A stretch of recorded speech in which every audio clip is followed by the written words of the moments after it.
Gary Neville was quick to defend Harry Maguire after the Manchester United captain made a mistake in the Europa League quarter-final clash with Sevilla. Maguire started for the Reds in their second-leg clash against the La Liga outfit, but he was disposed just 8 minutes into the game as the home side took the lead against Erik ten Hag's side. The England international lost the ball on the edge of his own penalty area after receiving the ball from David de Gea. The United shot-stopper passed the ball to his captain after Maguire had called for it, but he was closed down by 3 Sevilla attackers and dispossessed by Eric Lamela, who pinched the ball. The former Tottenham man set up Youssef En-Nesyri, who fired past the helpless de Gea. It gave Sevilla a 3-2 lead on aggregate early into the second leg, with the Spanish side having come back from going 2 goals behind in last week's first leg at Old Trafford.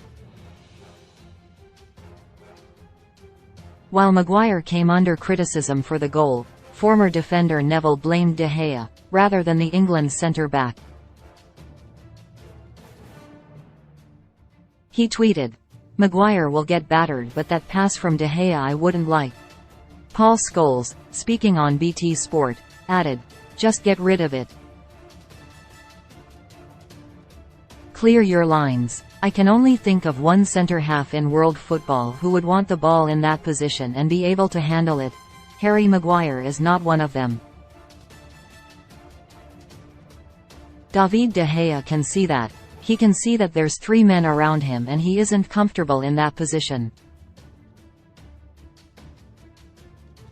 We saw how hostile that crowd were before the game. They've been so aggressive and so against Manchester United that you've got to give them credit. But as I said, in the warm-up we were eulogizing about how impressive and how hostile the crowd was. So when the players see that they have to go into that dressing room and think, right, I've got to be ready for this.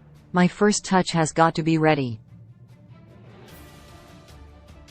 You see Jadon Sancho in the first 5 minutes. The ball bounced off him 3 times and he had a terrible weight of pass. I'm a big fan of the lad, but you've got to liven up, you've got to be ready. They just weren't ready. Maguire was making just his second start in Europe this season at the Estadio Ramon Sánchez Pizjuán, with first-choice centre-backs Lisandro Martinez and Rafael Varane both suffering injuries in the first leg. The Reds went 2-0 down on the night, and 4-2 on aggregate, after Loic Bade scored with his shoulder in the second period.